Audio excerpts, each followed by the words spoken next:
Welcome to back our YouTube channel Marvels learning. Dear students, एक बार फिर से आप सभी का स्वागत है आपके अपने इस यूट्यूब चैनल मार्वल्स लर्निंग में।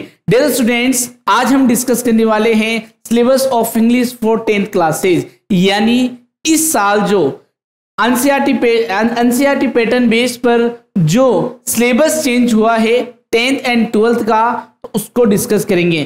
केवल इस वीडियो में हम 10th के सिलेबस को डिस्कस करने वाले हैं कि इस साल हमारे सिलेबस में क्या है, कैसे पढ़ना है, सारी स्ट्रेटजी को हम पढ़ने वाले हैं। तो डियर स्टूडेंट्स, हाँ, एक बात और बता दूं आपको, आप अंत तक बने रहिएगा क्योंकि अंत में आपको मैं कुछ खबरी बताने वाला हूं जो भी एस्पिरेंट है 10th क्लास के, उन सभी के लिए बेनिफिशियल रहने वाली है। तो आइए स्टूडेंट्स, आज के लेक्चर को शुरू करते हैं। तो डियर स्टूडेंट्स, अगर आप 10th की प्रिपरेशन कर रहे हो, आप 10th क्लास में पढ़ रहे हो, आप 12th क्लास में पढ़ रहे हो, बेसिकली मैं बता दूं आपको, इंग्लिश का जो सिलेबस होता है वो 3 चीजों में बटा हुआ होता है। जैसे आप देख सकते हो यहाँ पर रीडिंग पोर्शन, पहला आपके रीडिंग पोर्शन, दूसरा आपके राइटिंग पोर्शन, और तीसरा अगर बात करें टेक्सचुअल। लेकिन अपन बात करें कि what is the difference between 10th and 12th syllabus in English, यानी इंग्लिश के अंदर 10th एंड 12th सिलेबस के अंदर क्या डिफरेंस है, तो वो डिफरेंस ये है कि आपके इसमें 10th क्लास के अंदर आपके ग्रामर पोर्शन एडिशन है, जबकि 12th क्लास के अंदर आपके कंपोजिशन पोर्शन मोर देन है। किससे? ग्रामर से। तो डियर स्टूडेंट्स, इतना ही माइनर से डिफरेंस है, बाकी 10th का एंड 12th का सिलेबस इक्विवेलेंट होता है। तो डियर स्टूडेंट्स, रीडिंग पोर्शन, सबसे पहला रीडिंग पोर्शन। अब इस रीडिंग पोर्शन में अपन क्या डिस्कस करेंगे? रीडिंग पोर्शन में आपको बहुत ही नई अंदाज के अंदर आपको पैसेज पढ़ाऊंगा, जिसमें आपको आपको रीडिंग इंप्रूव करनी है, आपको पैसेज कैसे सोल्व करना है, एकदम नए मेथड से, अच्छे मेथड से पढ़ेंगे, जिससे आपको लगेगा कि रीडिंग जो है, रीडिंग पोर्शन है हमारा, या मैं कहूं कि अपना जो पैसेज है वो क्या है, हम आसानी से कर सके। तो इसके लिए ज्यादातर बच्चे अप्रोच लगाते हैं, कंफ्यूजन रहती है, सर रीडिंग कॉम्प्रिहेंशन यानी पैसेज को हम कैसे करें, हमें तो आता ही नहीं, तो हम इस पे नहीं जाएंगे। आई बात समझ में? इसके लिए हमें जो यूनिट दी गई है नीचे, उनको हमसे डिटेल से डिस्कशन करना पड़ेगा, उसके बाद हम इसको डिस्कस कर सकेंगे। लेकिन सिलेबस में याद रहे, इसके अंदर अपन पैसेज को लेकर डिस्कस करेंगे, जिसमें हमें क्वेश्चन गिवन रहते हैं और हमें क्या करना है, आंसर देना है। फिर उसके बाद अपने आता है राइटिंग पोर्शन।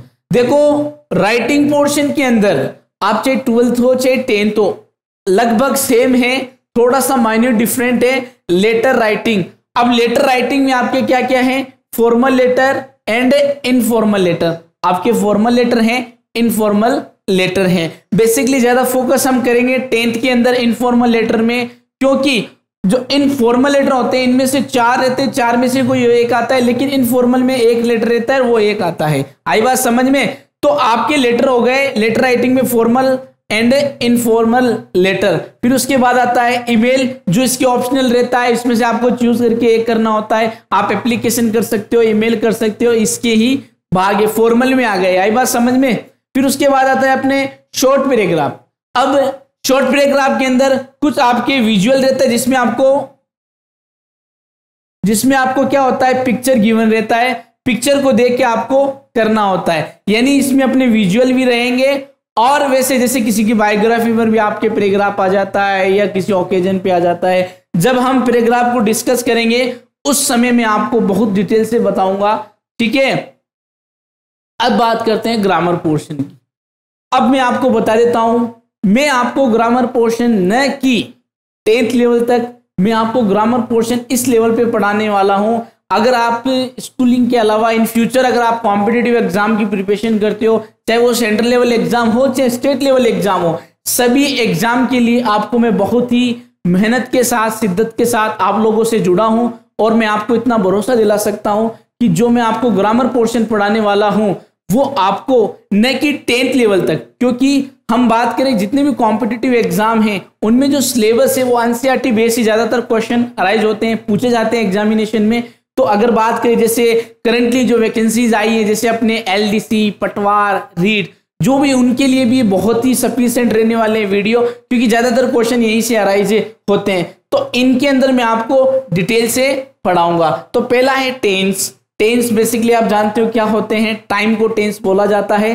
और जब हम टेंस को पढ़ेंगे उस समय इसके बारे में हम डिटेल से इंफॉर्मेशन लेंगे, क्योंकि आज हमारा जो एम है, जो हमारा पर्पज है, वो केवल यही है, syllabus of English for 10th class. यानी आज हम सिलेबस को लेकर डिस्कस करने वाले हैं नरेशन। अब नरेशन क्या होते हैं? तो नरेशन होते हैं आपके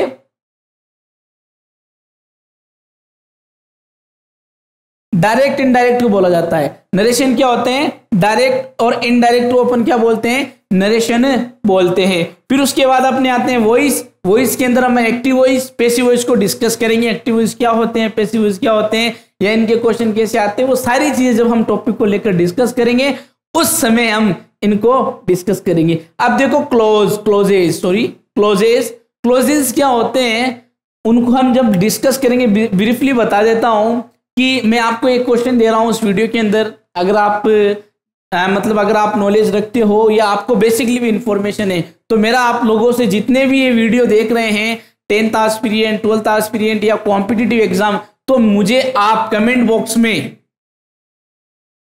सेंटेंस और क्लोज में डिफरेंस बताएंगे। आप कमेंट में बताएंगे, मैं आपका कमेंट का वेट करूंगा।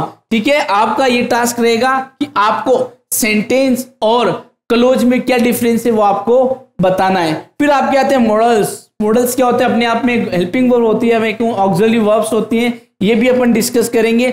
और जो छठा टॉपिक है आपके, वो है rearrange word, phrase and meaningful sentence. अब देखो, रीअरेंज करना है, हमें क्या करना है? वर्ड करने हैं, फ्रेज करने हैं, मीनिंगफुल सेंटेंस। अब इनमें से काफी बच्चों के लिए शायद पता हो, अच्छी बात है, लेकिन बेसिकली ज्यादातर लोगों को बहुत कम पता रहता है कि वर्ड फ्रेज क्या होते हैं।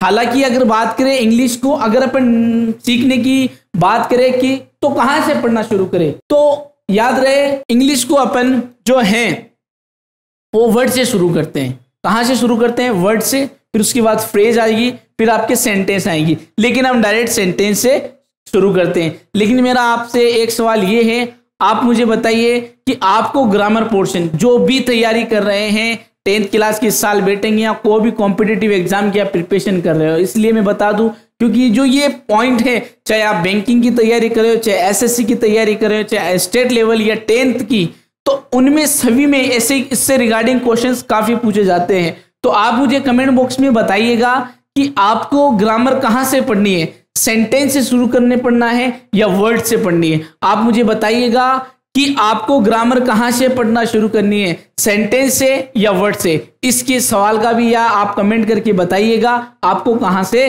पढ़ना है। फिर उसके बाद आते हैं अपने बुक्स। तो डियर स्टूडेंट्स, ये जो है अपना, जो अगर मैं कहूं रीडिंग, राइटिंग, ग्रामर पोर्शन, इनका एक अलग पैटर्न होता है। और उसके अलावा जो दूसरा पोर्शन आता है हमारे, वो आता है नेम ऑफ बुक्स, यानी बुक्स हैं कि इस साल आपके सिलेबस में कौन कौन सी 2 बुक्स है। तो डियर स्टूडेंट्स, आप देख सकते हो, आपको स्क्रीन पर नजर आ रही है बुक्स। तो ये बुक्स हैं। और पहले बात करूं मैं बुक्स की, तो पहले बुक्स आपके हैं फर्स्ट फ्लाइट। अब आपको देखो फर्स्ट फ्लाइट के चैप्टर नजर आ रहे होंगे। इस बुक के अंदर आपके 11 चैप्टर हैं और 11 ही पोइम हैं। स्लाइड पे आपको नजर आ रही होगी, आप देख सकते हो। और दूसरी आपकी बुक है फुटप्रिंट्स विदाउट फीट। इसके अंदर आपके चैप्टर हैं जो कि टोटली स्टोरी बेस है। अगर मैं बात करूं फर्स्ट फ्लाइट की, तो फर्स्ट फ्लाइट के अंदर किसी की बायोग्राफी के बारे में कुछ स्टोरीज हैं और कुछ जर्नी है, इनके बारे में हम पढ़ेंगे। तो डियर स्टूडेंट्स, ये हुआ हमारा इंग्लिश का 10th क्लास का सिलेबस। डियर स्टूडेंट्स, अगर आप हमारे चैनल पे नए हो या आपने अभी तक हमारे चैनल को सब्सक्राइब नहीं किया है, तो सब्सक्राइब करें, बेल आइकन को दबाएं ताकि नेक्स्ट वीडियो की मिले नोटिफिकेशन आपको और आप अपने एग्जाम की प्रिपरेशन सही ढंग से कर सको। धन्यवाद।